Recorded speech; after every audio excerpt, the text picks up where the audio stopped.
Hello and welcome FPL managers. Welcome to Ghono Football. And of course, আমরা back করেছি আজকে আমাদের weekly transfer ডাইলেমাস নিয়ে, যেটা আমাদের একটা রেগুলার কন্টেন্টের মধ্যে একটি। আমরা আগামী বিজি স্কেজুলের সময় অফকোর্স যেহেতু আসছে 12 এবং 13 গেম উইক পরপর এক সপ্তাহের মধ্যেই প্রায় হয়ে যাবে, সো সেক্ষেত্রে আমরা বিজি স্কেজুলে আমরা আমাদের কন্টেন্ট ঠিক রাখবো, বাট আমরা চেষ্টা করবো যে একই কন্টেন্টের মধ্যে আসলে একটি বা দুটি গেম উইক একসাথে কভার করার। সো সেক্ষেত্রে আমার সাথে আজকে ডিসকাস করার জন্য প্রণয় আছেন। Pranay, welcome. Hello, thank you. Right, so weekly transfer dilemmas যেটা আমরা জানি এপিএল ম্যানেজার্স যে অলরেডি এটা হলো বেসিক্যালি আমাদের ফোকাস করে হলো যে আমাদের প্রত্যেক উইকে আমরা যে ট্রান্সফারগুলো আমাদের ডিসিশন নিতে হয় সেই ডিসিশনটাকে হেল্প করার জন্যই আসলে বেসিক্যালি আমাদের এই সেশনটি করা। So before we start of course আমি যেটা রিকোয়েস্ট করবো আপনাদেরকে সবাইকে, please if you have not subscribed to ঘন football on YouTube channel, please do subscribe এবং বেল নোটিফিকেশন অবশ্যই প্রেস করবেন, কারণ we are making regular content. I have said this million times and I will say it million times again, but please do subscribe and of course continuously follow our Facebook and Twitter account and also Instagram account. আমরা সেখানে অনেক interesting statistics এবং update দিয়ে থাকছি, so of course don't miss out and stay with us. So Pranoy, let's start. Yes, of course. So we have Mo Salah. The king is back. So mainly Salah COVID-19 এর যে নিউজটা ছিল সেই নিউজের পরে আসলে অনেকেই তাকে ট্রান্সফার আউট করে দিয়েছে অলরেডি। তার ওনারশিপ নিয়ার অ্যাবাউট 45% এর মতো ছিল COVID-19 এর রিপোর্টটা আসার আগে। সো ওইটার পরে কিন্তু এখন পর্যন্ত 32% এর মতো তার ওনারশিপ আছে। ইভেন এই গেম উইকের পরে হচ্ছে গিয়ে মানে 11 গেম উইকের পরে থেকে এই পর্যন্ত অলরেডি একবার প্রাইস রাইজ হয়ে গেছে। বাট আমাদের মেইন কনসার্নটা হচ্ছে গিয়ে এই উইকের জন্য যারা অলরেডি সালাকে ট্রান্সফার আউট করে দিয়েছে আমার মতো, মানে আমি একটা হচ্ছে গিয়ে আর কি ভুক্তভোগী এটা, যে সালাকে ট্রান্সফার আউট করার পরে আসলে সালাহকে খুবই বড় পানিশমেন্ট দিয়েছে। So I will get Salah back because next ম্যাচটা হচ্ছে গিয়ে ফুলহ্যামের সাথে, যদিও away match, but Fulham already অনেক গোল কনসিড করছে। আমরা অলরেডি দেখেছি যে সিটির ম্যাচটা একটু কামব্যাক করেছে, তারপরও 2টা গোল হচ্ছে কি কনসিড করেছে, তার আগের ম্যাচে 5 গোল কনসিড করেছে। সো আমার মনে হয় যে লিভারপুলের যে ধরনের ফর্ম এখন আছে, লিভারপুল ফরওয়ার্ডরা যে ধরনের ফর্মে আছে, ফুলহ্যাম আবারও হয়তো 3 থেকে 4টা গোল ইজিলি কনসিড করতে পারে। এবং তার ভেতরে আমার মনে হয় যে ম্যাক্সিমাম অ্যাটেনশনটা থাকবে আসলে সালার উপরে। সালাহ মানে জটা even anyone can get goals, but সালার যদি ফর্ম দেখি লাস্ট 2 গেম উইকে অলরেডি সে 20 পয়েন্টস দিয়েছে, 2টা অ্যাসিস্ট, 1টা গোল। সো আমার মনে হয় যে সালাহ হচ্ছে গিয়ে নেক্সট ফিকচারের জন্য ফেভারিট একটা ক্যাপ্টেন চয়েস থাকতে পারে। সো যারা অলরেডি সালাহকে ট্রান্সফার আউট করেছেন তারা কিভাবে সালাহকে আবার গেট ব্যাক করতে পারে সেরকম একটা পাথওয়ে আমরা আসলে এখানে ডিসকাস করার চেষ্টা করব। So let's move on.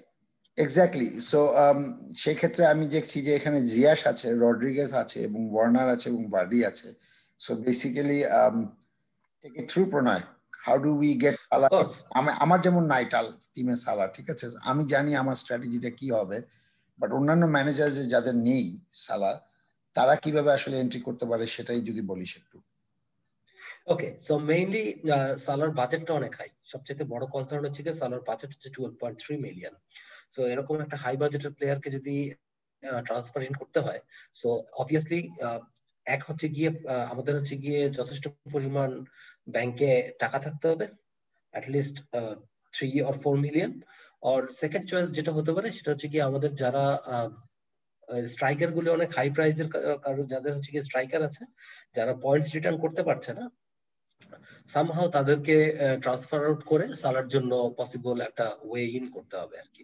So আমার মনে হয় যে ভার্ডি, ওয়ার্নার এই দুইজনের যে ধরনের ফর্ম এবং ফিকচার আছে সামনে নেক্সট গেম উইকগুলিতে, সো সেইটাকে হচ্ছে গিয়ে সামহাও ম্যানেজ করে জিয়াস এবং রদ্রিগেজের পজিশনটা হচ্ছে গিয়ে সালাকে আনা যেতে পারে। ইভেন এনি 8.5 মিলিয়ন 9 মিলিয়নের যারা হচ্ছে গিয়ে মিডফিল্ডার দিয়ে আপাতত টিম করেছেন, যারা খুব একটা ভালো ফর্মে নেই, তাদেরকে ট্রান্সফার আউট করে সালাকে ব্রিং ব্যাক করা যেতে পারে। সো মেইন প্ল্যানটা থাকবে এরকম আর কি। So please move forward to next slide. Right, so main discussion point হচ্ছে গিয়ে যাদের জিয়াস অথবা রদ্রিগেজের মতো প্লেয়ার আছে, পার্টিকুলারলি জিয়াস এবং রদ্রিগেজের যে ধরনের ফর্ম এখন আছে লাস্ট 3-4 গেম উইক ধরে, সো ওই ধরনের পয়েন্টস রিটার্ন আসছে না। জিয়াস লাস্ট 3 বা 4 গেম উইক আগে টানা 2টা গেম উইক খুব ভালো পারফর্ম করেছিল, তারপর থেকে আবার অনেক ডাল হয়ে গিয়েছে। ইভেন হ্যাভার্স যদি কারো টিমে থেকে থাকে, ইভেন কারো টিমে যদি মাহরেজও থেকে থাকে, মাহরেজ এক গেম উইকে 21 পয়েন্টস দিয়েছে,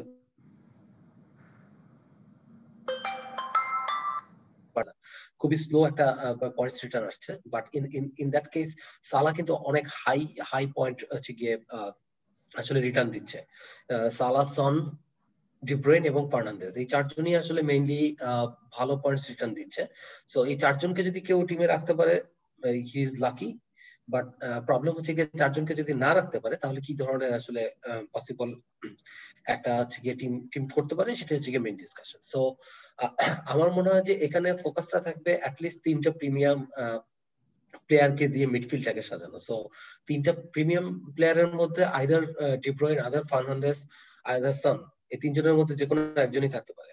বাট নেক্সট 2টা ফিকচার যদি আমি বলি টটেনহামের জন্য একটু ডিফিকাল্ট, বাট ডিফিকাল্ট ফিকচারের ভেতরেও টটেনহাম আসলে খুবই ভালো পয়েন্টস রিটার্ন করেছে, বিশেষ করে সন এবং কেইন। এটা আমরা ওভারঅল সবসময় ডিসকাস করে যাচ্ছি। So either Son or Kane যদি কারো টিমে থেকে থাকে, সেকেন্ড অপশন হিসেবে আমার মনে হয় যে সালাহকে ব্রিং ব্যাক করতে পারে at least next couple of game উইকের জন্য। ইভেন লিভারপুলের কিন্তু টানা 5 থেকে 6টা ফিকচার খুবই ফেভারেবল ফিকচার, এবং আমার মনে হয় এই 6টা ফিকচারে শুধুমাত্র টটেনহামের সাথে একটা হোম ম্যাচ আছে, এছাড়া বাকি সবগুলি ম্যাচই হচ্ছে গিয়ে এফডিআর ডিফিকাল্টি রেটিং এর ভেতরে তিনের কাছাকাছি, 2 অথবা 3 এরকম থাকবে। তো আমার মনে হয় যে সালাহকে নেওয়ার জন্য এখন সবচেয়ে বেস্ট টাইম হচ্ছে গিয়ে এইটাই। ইভেন আমরা যদি প্রত্যেকটা স্ট্যাটের দিকে দেখি, সালাহ কিন্তু মোটামুটি এখানকার সবগুলি প্লেয়ারের থেকে অনেক বেশি এগিয়ে আছে, মিনিটস পার অ্যাটেম্পসে এগিয়ে আছে, গোল অ্যাটেম্পসে বেশি এগিয়ে আছে, এফপিএল গোল ইনভলভমেন্টেও কিন্তু যথেষ্ট ভালো স্কোর। সো সব দিক থেকে যদি বিচার করি আমার মনে হয় সালাহ এখন হচ্ছে কি ইনভিনসিবল একজন প্লেয়ার, এবং নেক্সট গেম উইক গুলিতে আসলে টপ প্লেয়ারের দিকে চলে যাবে। সো মেইনলি আমার মনে হয় যে এখানে মেইন ডিসকাশনটা হচ্ছে গিয়ে ইভেন জাহা, জিয়াশ, গ্রিলিশ, রদ্রিগেজ, এই ধরনের প্লেয়ার যারা একটু বাজেট মিডফিল্ডার সাজিয়েছিলেন, তারা যদি সামহাও একটা হচ্ছে গিয়ে রিপ্লেস করতে চায়, সেটার জন্য আসলে বেস্ট অপশন হচ্ছে গিয়ে একটা প্রিমিয়াম স্ট্রাইকারকে সরানো, যার প্রাইস 9.5 অথবা 10.5 এর মতো, যেটা আসলে আমরা নেক্সট স্লাইডে কিছুটা ডিসকাস করবো। সো তারপর আমি আইডিয়াটা দিয়ে রাখি, মেইনলি হচ্ছে গিয়ে একটা প্রিমিয়াম স্ট্রাইকারকে আসলে সরিয়ে দিয়ে সালাহকে ব্রিং ব্যাক করানো, আর সাথে আইদার ব্রুনো ফার্নান্দেজ অথবা ডি ব্রুইন থাকতে পারে, অথবা ডি ব্রুইন, ফার্নান্দেজ অথবা সনের ভেতরে আমি প্রিফার করবো অ্যাটলিস্ট 2জনকে রাখার জন্য, কারণ এরা আসলে সিমিলারলি ভালো পয়েন্টস রিটার্ন দিয়ে যাচ্ছে। এবং পিকচার ওয়াইজ যদি আমরা দেখি, নেক্সট পিকচার গুলিতে 3জনেরই মোটামুটি ফেভারেবল আছে। শুধুমাত্র সনের ব্যাপারে কিছুটা থাকবে, লিভারপুল এবং লেস্টারের সাথে ব্যাক টু ব্যাক গেম আছে, আর নেক্সট ম্যাচটা আমরা জানি যে হচ্ছে ম্যানচেস্টার ডার্বি। সো এই গেম উইকটা আসলে খুবই আনপ্রেডিক্টেবল, কেননা যার ফর্ম যেমনই হোক না কেন ম্যানচেস্টার ডার্বি ম্যাচ গুলিতে আসলে সবসময় একটু আনপ্রেডিক্টেবল খেলাটা হয়। সো এইটার উপরে ভরসা না করে আমার মনে হয় সালার উপরে ফোকাস করাটা বেশি জরুরি হবে নেক্সট গেম উইকের জন্য। সো এই কারণে আসলে আমরা হচ্ছে কি এই ধরনের সাজেশনটা দিচ্ছি। এক্স্যাক্টলি, এখানে একটা ইন্টারেস্টিং পয়েন্ট বলি, জাস্ট আমরা যেহেতু অনেক হাইপ দেখছি আর কি অলরেডি সালাকে নিয়ে, জাস্ট একটা পয়েন্ট বলার, সেটা হলো যে সালা কিন্তু 2019 সালে লাস্ট টাইম যখন ফুলহ্যাম প্রিমিয়ার লিগে ছিল আর কি, তারপরে তো তারা রেলিগেট হলো, আবার তারা এই বছরে ব্যাক করেছে আর কি। সো 2019-এ কিন্তু সালা অলরেডি ফুলহ্যামের সাথে 2বার খেলেছে, এবং 2বারই কিন্তু সে মাত্র 1টি গোল দিয়েছে।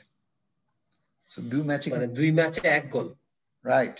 সো সালার রেকর্ড ইজ নট গ্রেট, এবং বলতে গেলে প্রিমিয়ার লিগে যতগুলো টিম আছে তার মধ্যে সবচেয়ে বাজে রেকর্ড যদি কারো থেকে থাকে, ফুলহ্যামের সালার যদি কোনো টিমের বিরুদ্ধে সবচেয়ে বাজে রেকর্ড থেকে থাকে, সেটা হলো ফুলহ্যামের বিরুদ্ধে। So just a matter of concession, like consideration আর, ঠিক আছে?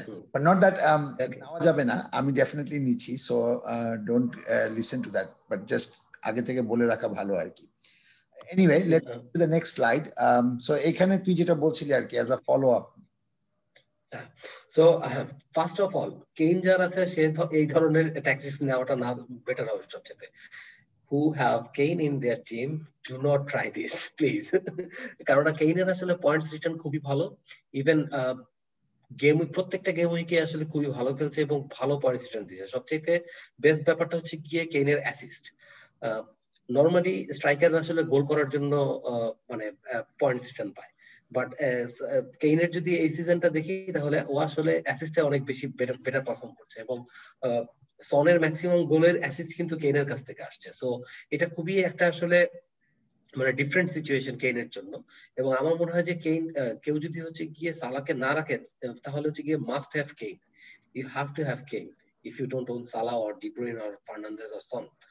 So apart from Kane owner আমার মনে হয় যে যাদের ভার্ডি অথবা ওয়ার্নারের মতো একটু লো পারফর্মিং স্ট্রাইকার আছে, ইভেন তারা হচ্ছে গিয়ে জাস্ট তাকে ডাউনগ্রেড করে ব্যামফোর্ড, অ্যান্টোনিও, উইলসন, ওয়াটকিন্স এই ধরনের প্লেয়ারে যেতে পারে। সো অ্যাডিশনাল যে 4 মিলিয়ন অথবা 4.5 মিলিয়নের মতো অ্যামাউন্টসটা পাচ্ছে, সেই অ্যামাউন্টস দিয়ে সামহাউ 8 মিলিয়নের যে কোনো মিডফিল্ডারকে রিপ্লেস করতে পারে। So that's the main idea. এবং -4 এর যে ব্যাপারটা, -4 আসলে এরকম একটা গেম উইক যেটা হচ্ছে গিয়ে ফুলহ্যামের সাথে খেলা, সো ওরকম একটা গেম উইকের জন্য এটা গ্যাম্বল নেওয়া যেতেই পারে।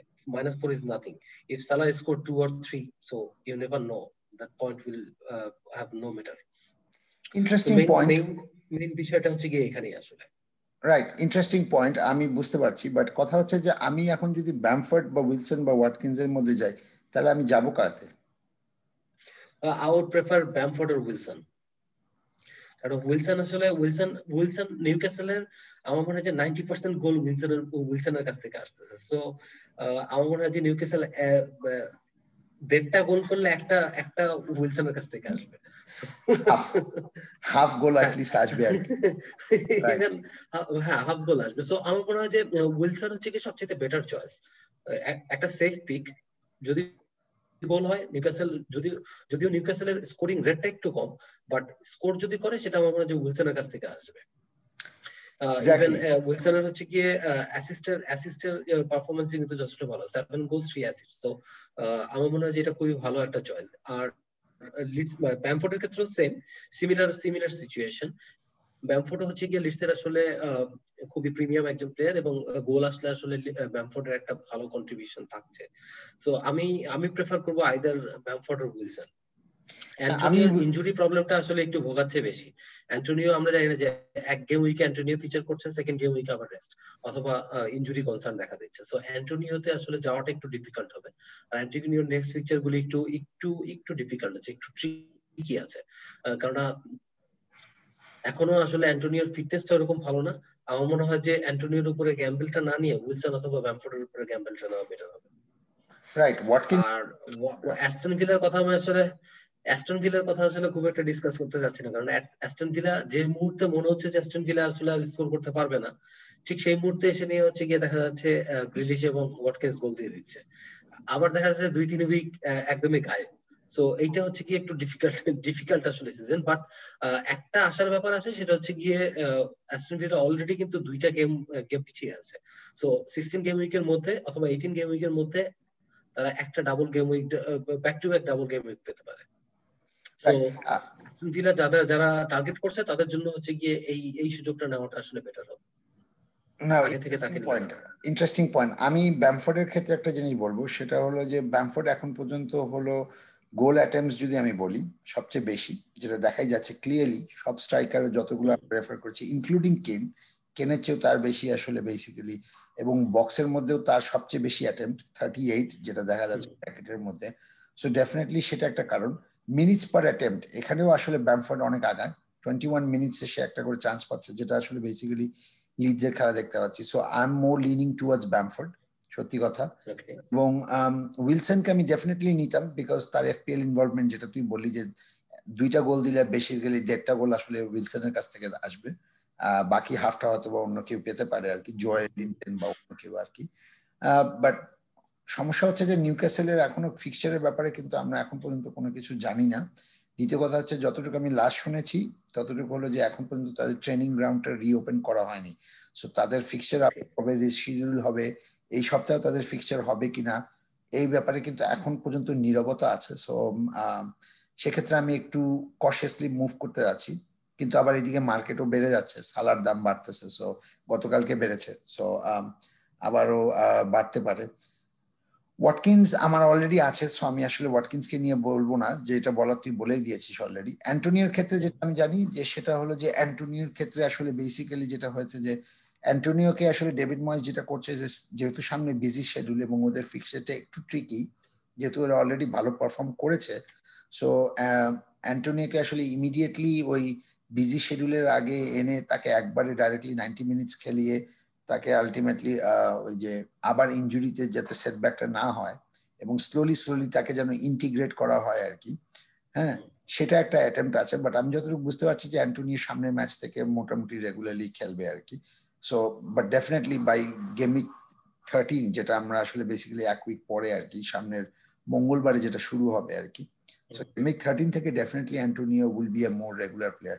সো হ্যাঁ, অফকোর্স আমি সাজেস্ট করবো যে সবাইকে আসলে ইনজুরি ভিডিও এবং প্রেস কনফারেন্স যেটা হয় আমাদের, সেটা আসলে চেক করা, কারণ সেখানে আমরা আসলে সবচেয়ে লেটেস্ট এবং সবচেয়ে আপ টু ডেট ইনফরমেশনটা দিতে পারি। But it's an interesting way. So basically তুই যেটা শর্টে বললি সেটা হলো যে যাদের জিয়াস আর রড্রিগেজ আছে সেল করে দিতে, কারণ Zia's ইনজিয়ার্ড, Rodriguez out of form, সেক্ষেত্রে সালাকে নিতে, বাট সালার অ্যাডিশনাল যে বাজেটটা লাগবে সেটাকে অ্যাফোর্ড করার জন্য ওয়ার্নার অথবা ভার্ডিকে রিপ্লেস করে ব্যামফোর্ড অথবা উইলসনে চলে যাওয়া, সেখান থেকে অ্যাডিশনাল বাজেটটার কারণে সালাকে অ্যাকোমোডেট করা যাবে। এবং এমন না যে ব্যামফোর্ড এবং উইলসনের ফিক্সচার খারাপ, তাদের ফিক্সচারও বেসিক্যালি ভালো, but it's a very good idea, it's a very good idea. Anything else Pranoy? No, nothing. আমার মনে হয় না যে এই গেম উইকের জন্য আসলে আর এই ধরনের আর কোনো ডিসকাশন আসলে এখানে ইনক্লুড করা যাবে। বাট মানে একটাই রিমাইন্ডার, সেটা হচ্ছে গিয়ে কেইন অথবা সন যাদের আছে তারা যেন এই ধরনের ট্যাকটিক্সটা না নেয়। আমার মনে হয় সেটা ব্যাকফায়ার করতে পারে। সো তুই অ্যাডভাইস করছিস যে কেন আর সনকে যেন না সেল করে সালাকে অ্যাকোমোডেট করা যায়, তাই তো? সামহাও এটা যদি করা সম্ভব হয় তাহলে আমার মনে হয় যে খুবই ভালো একটা টিম হবে। এবং টপ 100,000 এর ভিতরে আসলে ম্যাক্সিমাম যদি হচ্ছে গিয়ে স্ট্যাটিস্টিক্স দেখি তাহলে মানে Son, Kane, Fernandes, De Bruyne এই ধরনের প্লেয়াররাই আসলে ডমিনেট করছে, even and Salah. So somehow যদি এই ফরমেশনটা বানানো যায় আমার মনে হয় যে খুবই বেটার একটা মানে টিম হবে এবং প্লেয়ার ওয়াইল্ড কার্ড, ভালো আসবে। প্লেয়ার ওয়াইল্ড কার্ড মনে ওয়াইল্ড হয় না কার্ড এটার জন্য আসলে ওয়াইল্ড কার্ড খেলবো এখন এই মুহূর্তে, নো বাট না, ইটস আমার মনে হয় যে যারা হচ্ছে গিয়ে এখন পর্যন্ত ওয়াইল্ড কার্ড ধরে রেখেছে তারা 15 গেম উইকের আগে ওয়াইল্ড কার্ড খেলার কোনো প্রয়োজন দেখি না। এক্স্যাক্টলি এতদিন পর্যন্ত যেহেতু মানে ধরেই রাখা গেছে, তো আর 4টা গেম উইক ধরে রাখা যাবে। নো ইন্টারেস্টিং, বাট আমরা ওয়াইল্ড কার্ড নিয়ে আসলে আরো ডিসকাশন করব সামনে, আমাদের আরো অনেক ভিডিও আসবে, so we will discuss about that during Christmas, of course. But thank you, Pranay. Wonderful analysis, and of course, and idea. FPL managers, if you like this, of course, do give us follow, and of course, do let us know in the comments if you think this is a good idea or if it's a terrible idea. We appreciate all ideas anyway, and we appreciate all comments. So thank you so much, and stay with us. And of course, we'll be back with our main pod, Futalochana, the FPL Ghono Show on Thursday. So do keep an eye on Ghono Football, and of course, followed by Team of the Week and injury videos. So don't go away. Stay with us. We'll be there during your busy schedule as a friend with hands in hand. Thank you. Take care. Bye-bye.